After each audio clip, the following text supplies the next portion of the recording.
it's an interesting combination. They were called the Lincoln Highway, and the objective was to create a transnational from east to west. And the two of them, and there's some confusion in my mind exactly what's going on there, but the whole idea was to create something to go all the way across. Actually, 40 was I think there was part where they're together and part where they're apart. But 40 is superseded by Interstate 80. So 80, of course, is a great transnational, Washington, D.C., basically. Highway 50 was designed to go from Sacramento to Baltimore, Maryland, and it still does much of that. And the classic section of that, of course, is the one that goes through Nevada. It used to be called the loneliest highway in the world. And I have to tell you, I've done a portion of that. And it's that kind of road where you're driving, of course, it says next service is 120 miles or something like that. So you better check your tank if you're heading out very much farther. So anyway, the roads will be transformed in a very powerful way. Industry will be transformed, of course, by the automobile. You create the foundation of you create the automobile industry, of course, which is still this huge component of it. A massive stimulus, I should say the tire industry. You would never have had Harvey Firestone if you didn't have Henry Ford, of course. Kind of shows you linkages there. The aftermarket industry of all these people who wanted to sell products that you could add to your car, that was a big deal, of course, and could begin to kind of spiff up your Model T and make it a little more cool for yourself.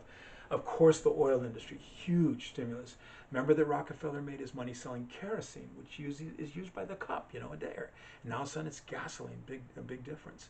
And it's one of those interesting coincidences that at the very moment of the emergence of the automobile, the Americans are finding a tremendous amount of oil in Texas, in Oklahoma, and really at that time, the greatest discoveries were in Southern California. In the 1920s, Southern California was the #1 exporter of oil in the entire world. So, Southern California was kind of like the Saudi Arabia of that particular moment. And oil was plentiful and oil was cheap, of course, so it makes sense that they would begin to go with the internal combustion engine. Though, I do want you to know that there were experiments and alternatives. There was the Stanley steamer. There were the first electric cars. So at least someone was thinking about alternatives even way back then. But, there was so much oil, so plentiful, so available. It shouldn't surprise us. But the oil industry, of course, was stimulated massively. And don't forget that there's the service component of that too. So all the gas stations that had to begin to appear, that became something that was greatly impacted. More personally, it impacted behavior. The car became a source of identity. You are what you drive. The car became a source of personal freedom. I don't know about you, but I can't imagine not having my car because it allows me to go wherever I want to go. It's this extraordinary manifestation of our ability to go where we want to go and our personal freedom. But I think probably the biggest thing that impacted Americans in terms of the car was how it shrunk America. And of course, you guys all know that it didn't really shrink America. America will be the same size. But so it's not a geographical shrinkage, it's a shrinkage in time. That all of a sudden the ability of the human being to traverse the landscape was increased dramatically. If you lived before the automobile, 10 miles was something you had to contemplate, right? I mean, that could take you half a day. That could take you more than that, okay? 30 miles was 30 miles might be, like an overnight trip or something like that. But when the car comes along, who thinks about 10 miles? Who thinks about 30 miles? Who thinks about 60 miles? Who thinks about 100 miles? Well, it's like we're all just ready to go. And of course, so all of a sudden, those distances that had seemed problematic became very surmountable, and Americans could pretty much go where they wanted to go. Now, the car does not have a huge impact in major cities. That's true. Cities are very dense, of course, and cars in like New York City are a liability. It's so much smarter to take the subway, to take a bus, than to use a car. So, because it just, there's no place to park. That traffic is so incredibly dense. There was one city in America that was totally built for the car, and that, of course, is Los Angeles. In fact, Southern California was the car capital from the very beginning of the automobile experience. It was a higher rate of car ownership in Southern California than in any other place in the entire world. So it just this was the place where the car just really began to catch on very powerfully. But they often argue that LA is the world's first automobile city, and note that LA is a spread city, right? Other cities dense, and you can actually walk around them. LA is not a walking city. I think we all know that. It's miles across that sucker. So it was kind of designed for the automobile. And they say that Wilshire Boulevard was the first great boulevard of the world designed for the automobile, wide enough for the automobile, spread for the automobile, parking lots for the automobile, even though we all know you still can't find parking in LA today, But the whole, For the inner city, for most of the city people, of course, the car wasn't necessarily going to have that much impact. But for suburban Americans, and there are increasingly more of them, and of course, Southern California was like the homeland of the emergence of the suburban American.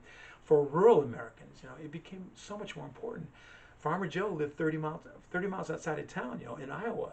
And he's not going to go very often, of course, because that could be 2 days for him to do that. He can't waste 2 days.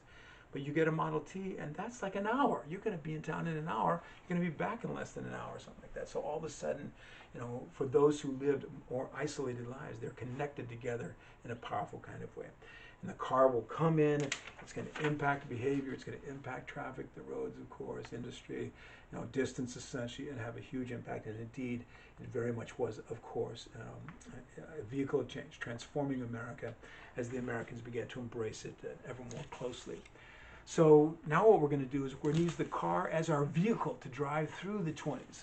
So I don't know if you guys are ready, gang, but I got my Model T out front. Why don't we hop in? Let's go to the movies, okay? Because I think that might be kind of fun.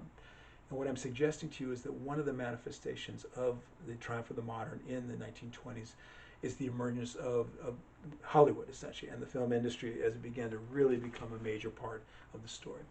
Now, you guys all know that I've already told you that Thomas Edison invents the moving camera, among others who were doing it kind of at the same time. He invents it. He never quite saw exactly the entrepreneurial, potential here. Just didn't see that. He thought it was kind of a novelty. He thought it was interesting. He did want absolute control. That kind of shows his ambition. So he created something called the Motion Pictures Trust, which was designed to, it's like he believed that every camera was, his property, and every projector, all the parts that were technology were of his control. And he wanted an absolute control over all those things. And he allowed, of course, for a nascent movie industry to begin to appear. The very first significant movie producer director was Edwin Porter, and Edwin Porter worked for Thomas Edison. And I think it's around 1905. I can't remember this date. Sorry. But somewhere around 1905, the first significant commercial movie, it was called The Great Train Robbery. It was a Western. And I think it was like less than 10 minutes long. And I just had a couple scenes the way they would do it. And, I love how even that first movie basically had special effects. So it's a train robbery, and most of the action is going to happen in a train car where they're keeping all the money. And the car is just a regular cargo car, and the door is wide open. And what they did was they had a camera on a train that actually is going through the countryside, and they filmed that. And then they projected that behind this door. So, the set is a static set, and the camera's just sitting right there. But it looks like they're moving across the countryside. And I'm sure that there were people rocking the car, of course, to give it a little sense of, that train movement. And then all the action is going to take place, of course, as the bad guys get onto the train, and they're going to rob it. Anyway, so Edison, he's starting this industry, but he was so controlling. And it began to be a problem for those who wanted to make movies. And if you wanted to be an independent filmmaker, you had some serious problems because Edison was in control. So what happened was those who decided they really wanted to make movies decided they had to move as far away from Edison as they possibly could. Edison was in the New York, New Jersey area. That's where he was. And he had his lawyers. And if he found out you were making a film, he's going to come after your butt. So the notion was, get as far away as you can, and about as far away you can get from New York and New Jersey is Southern California, and more specifically Hollywood. And they moved there because they wanted to get away from him. They wanted to be able to be safe in their equipment. In fact, they thought they'd have like that distance. If they thought that the Edison lawyers were coming, they could put their stuff offshore. They could take it down to Mexico or something like that, that was one reason, but they also, of course, liked the climate, so many sunny days. And in those days, the cameras were really primitive, and they needed a tremendous amount of light. So some of the indoor sets are actually set outdoors, so you have direct sunlight that's illuminating the set. So there's no ceiling on the set. So, and they like the sun, the weather, the climate out here. They like the variety of scenery. You could do your beach movie, you could do your mountain movie, you could do your desert movie, you could do your hillside movie. You could do your mission, you could do your urban movie, and there's a lot, of course, of movies that just basically have old 1920s Los Angeles as the backdrop of the entire thing. But all of a sudden, and this is kind of in the 10s, so the 1910s, teens, the movie industry is beginning to move to Hollywood and really begin to generate. Some of the early players in this were D.W. Griffith. He's considered to be one of the first of the great movie makers. I will tell you later about his blockbuster movie called The Birth of a Nation. Cecil B. DeMille, another often considered the founder of Hollywood, Walker came out here, Griffith came out here, excuse me, Dave Walker Griffith. He came out here, but he always wanted to be kind of an East Coast guy. But Cecil B. DeMille comes out and he wanted to make Hollywood the place. And he attracted the movie stars out, and he attracted the film editors, of course, and all the people, producers, directors, to come to Hollywood, and made it a nice place for them to live and a nice place for them to work, and of course going to generate the foundations of a major entertainment industry.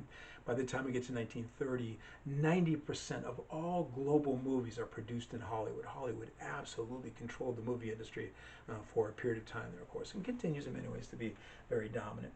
Now, the movies that these guys, well, first of all, by the time we get to the 20s, it's a big industry. There's the pantheon of stars that are beginning to appear, of course. We've got Rudolph Valentino and Mary Pickford and Lillian Gish, Lionel Barrymore, Clara Bow. She's considered like the first really big sex symbol.